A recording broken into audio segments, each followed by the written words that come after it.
如果说谁能手搓核弹，那一定是那个男人万磁王。我们知道核弹的反应原理一般是核聚变和核裂变，如果万磁王创造的磁场足够强，它就可以让两个原子靠得足够近，形成核聚变，然后释放大量能量。而且它也不怕没原料，核聚变的原料是氢原子，它也可以通过手动电解空气中的水蒸气来获得原料，所以万磁王一定能手搓核弹。好了，咱们别跑偏，虽然火力军也想炉内生电手搓核弹，但咱不得先了解一下才行吗？核武器的种类有哪些？为什么氢弹的威力比原子弹大？氢弹的零污染是真的吗？以及有些国家能造出核反应堆，为什么就造不出核弹呢？本期视频希望能帮助大家个个都能手搓核弹。核武器是指包括原子弹、氢弹、中子弹、三相弹、反物质弹等在内的与核反应有关的巨大杀伤性武器。我们最熟悉的恐怕就是原子弹和氢弹了吧？小男孩和胖子2颗原子弹直接搞定了连死都不怕的日本人，让日本无条件投了降。原子弹的威力通常相当于几万吨的 TNT 当量，而氢弹又称热核武器，是原子弹的升级版。第2代原子弹主要利用氢的同位素的核聚变反应所释放的能量来进行杀伤破坏，属于那种见面死的大规模杀伤性武器。根据火力军知道的信息，目前已经有5000万吨威力的氢弹进行了试爆。至于原子弹、氢弹这俩憨货谁强，就不用火力军说了吧。全世界所有拥有核武器的国家都能制造原子弹，但只有联合国5常拥有氢弹。这你应该知道谁威力大了吧？为什么氢弹的威力要高于原子弹？你有想过吗？提前和你讲，那是因为氢弹是要用原子弹来引爆的。惊不惊喜，意不意外？原子弹使用的是核裂变原理，它的能量来自重核裂变后产生的质量损失。像广岛核爆的小男孩使用的是铀235，长崎核爆的胖子是钚239。美国人通过这2次测试，知道了铀235裂变的质量损失大约是0.0946%，钚239的裂变质量损失是0.0961%。还是钚裂变能量高一丢丢，但总的来说没有质的区别。由此我们可以推算出广岛的小男孩他装载的铀235有64千克，但真正参与裂变的铀只有1000克，产生了大约1000克的质量损失，威力大约相当于2万吨 TNT 的当量。而长崎的胖子则装有6.4千克钚239，约有1.1千克参与裂变，最终产生的能量比小男孩稍多，有2.3万吨 TNT 当量。两者悬殊的装药质量比，是因为铀235的临界质量比钚要高很多，所以枪式原子的装药质量最小范围是15到25千克，内爆式原子弹则可以低到15千克以下。很显然，效率最高的内爆式原子弹，但它的效率也只能达到了16%。按照目前的模型推算，就算将原子弹的中子反射层做到极致，其核原料利用率效率也不高。因此，一般原子弹的最大当量很少会超过30万吨 TNT 当量。那氢弹的效率和最大当量是多少呢？同样的1000克的刀川核聚变释放的能量是同质量铀和钚的7-8倍左右。因此，就算它们的效率一样，威力也比原子弹高很多，而且氢弹是可以无限制增加当量的，这方面原子弹就没法比。这时搞化学的朋友就要跳出来反驳了，刀和氚都是气体，1000克的刀和氚即使压缩体积也大得很，就算低温冷冻液化了，也没有超重元素铀和钚的体积小。而事实上也确实如此，曾经美国的第1枚氢弹装置就用了低温冷冻的杜瓦瓶，整颗氢弹的总重量达到了惊人的60多吨，连火车拉都费劲儿，这氢弹能用吗？当然能用了。你看看我们现代的氢弹，体积都不大，像3x2洲际导弹的 W88 核弹，全长1.75米，直径0.55米，爆炸当量47.5万吨，但它的总质量才360千克。还有 W59 核弹头、W56 核弹头，它俩重量也小，分别是249.5千克和272千克。是不是很奇怪？为什么现在氢弹体积变得那么小？那是因为现代小型化的氢弹用的都是刀化锂6，因为刀化锂在高温下就能分解出刀，而锂6在中子照射下会变成氚。因此，氢弹内部的装药不需要刀穿液体，只需要合适的刀化锂6就行。这东西成本低，体积小，重量轻，运输还方便，因此氢弹威力才会如此强大，而体积却小到令人发指。氢弹中的氘和氚聚变需要用原子弹来引爆，当然原子弹只需要最小装药量就可以，而且氢弹的这种引爆方式还可以让它的爆炸威力无限大。这时有人会说，火力军无限大是不是有点夸张了？这点您且放心，目前的爆炸模型已经可以做到100亿吨了。而氢弹威力无限大概念说的是一种叫3相弹或者叫 N 相弹的核武器。根据美国的 TU 构型的氢弹结构图，我们知道3相弹的初级是引爆管，一个小当量的原子弹，外层是一层反射 X 和伽马射线的泡沫塑料，次级是刀穿核材料。原子弹引爆时 ，X 和伽马射线会以光速向外传播，通过反射层压缩刀穿来达到聚变效果。此时高度压缩后的刀化锂6并不会聚变，但会有气体氘和锂6产生，它需要等稍微晚一点的中子到达，与锂6生成氚，然后刀穿才开始聚变。注意，此时原子弹的冲击波仍然还未到达。刀穿在核聚变后又会产生大量的中子和 X 射线以及伽马射线，如果不利用，它们将变成光速抵达的早期辐射。那么如果在这个刺激下再挂一个刺激，那么又会引爆下一个刺激，它能一直可以挂到你不想挂为止，整的就有点像套娃，一级接着一级。这就是所谓的3相弹，它挂了2级。 N 相弹则会挂 N-1个次级。目前实验试爆过，威力最大的是1亿吨，也就是冷战时期苏联造的沙皇炸弹。只不过最后苏联担心试爆后的核子落尘对环境的严重影响会导致内政和外交问题，就把沙皇砍了一半，成了5000万吨的爆炸威力。但这也是小男孩的3800倍，胖子的2300倍，没法比，没法比。氢弹是最清洁的核弹，它爆炸时能做到零污染，这是真的吗？虽然引爆氢弹的是原子弹，但原子弹的当量很小，再加上氢弹爆炸只有中子辐射，所以对大国来说，氢弹使用压力要比原子弹低，而且放射性污染确实不大。另外还有号称小型氢弹的中子弹也是如此。中子弹是一种以高能中子辐射为主要杀伤力的低当量小型氢弹，属于战术核武器。它的爆炸时射出的中子数比同威力的裂变弹大5-6倍，高能中子的比例会大幅增加，但是它爆炸波效应小，所以它属于那种只杀人，对建筑设施的破坏很小的武器。另外，中子弹几乎能做到零污染的原因，是因为它的外层包裹了一层皮，皮有中子增值效应，受到一个中子轰击时会放出2个中子的倍增效应，80%的能量将以中子方式释放，所以它才可以做到几乎零污染。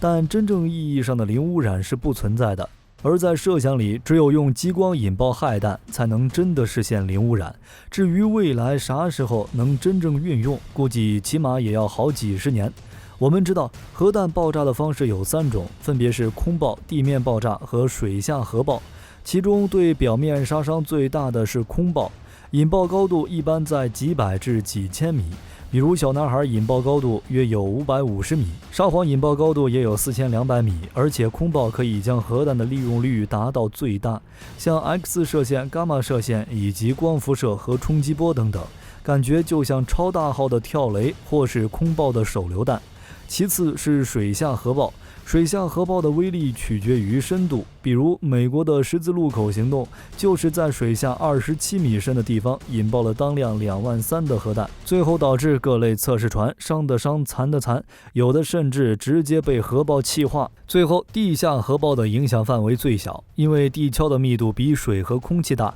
当然咱不考虑引发的地震、海啸等自然灾害，反正只要是核弹，无论怎么爆炸，影响都是深远的。但让火力军奇怪的是，现在全球几乎遍地都有核电站，为什么就造不出核弹呢？我们先来看看核电站和核弹的区别。核电站利用的是重核裂变原理，是将核燃料放在反应堆内，然后用中子发射器对其照射产生裂变。注意了，然后用核电站是要用减速剂来降低中子能级的，让它更容易撞击到铀235原子核，然后再用水来吸收掉过程产生的热量，用产生的水蒸气推动蒸汽轮机带动发电机来生产电能。虽然原子弹和核反应堆都是用中子引发链式反应，但两者却是两条路子。前者为了提高爆炸威力，用的是快中子裂变体系，需要高浓度的裂变材料来做装药，而后者是为了彻底使用核燃料，所以才加入了减速剂，目的就是用来减速中子的。像切诺贝利核电站的石墨堆减速中子就是石墨。除此之外，还有重水堆的重水，清水堆里经过处理的水同样也能用来做减速。减速后的中子利用效率很高，因此可以用浓度相对较低的核燃料。像清水堆可以使用20%浓度的核燃料，而重水堆甚至可以直接烧铀矿石，简直是个狼面。所以能造核反应堆并不代表能造核弹。那造核弹的难点在哪里呢？造原子弹搁在现在确实不是什么难事儿，可以说世界上大半的国家要是有这个需求都可以立项，在前期的理论和设计方面不会有太大问题，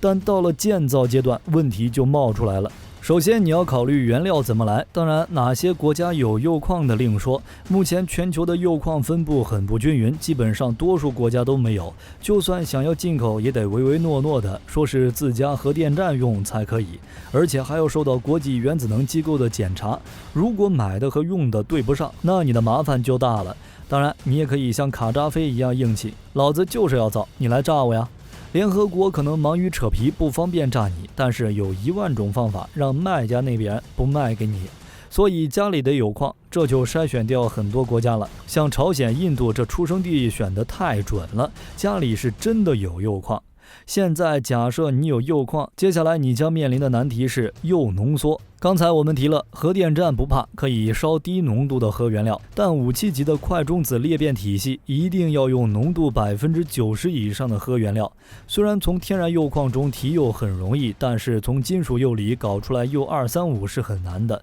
铀235大概只有100万分之一，而化学性质和铀238完全一样，只能靠它们之间略微的质量差异来分离。造原子没技术含量，但是高效铀浓缩的方法真的很有技术含量。这个技术基本被垄断在核大国手里。在曼哈顿计划中倒是有3种方法：电磁、气体和热，分别是指电磁型同位素分离器、电磁型同位素分离器以及索瑞特效应。当然，目前用的最多的还是大力出奇迹的离心法和扩散法。原理是利用235和238之间原子核质量微小的差别，通过离心把分离，将铀处理成6氟化铀气体，然后离心机逐渐提纯，最后得到武器级铀。但离心法里用到的离心机可不像我们家里用的滚筒洗衣机，它的制造难度实在太大了，而且你搞的内容同样是国际原子能监控的范围，是会受到制裁的。而国际上造原子弹就是反人类罪，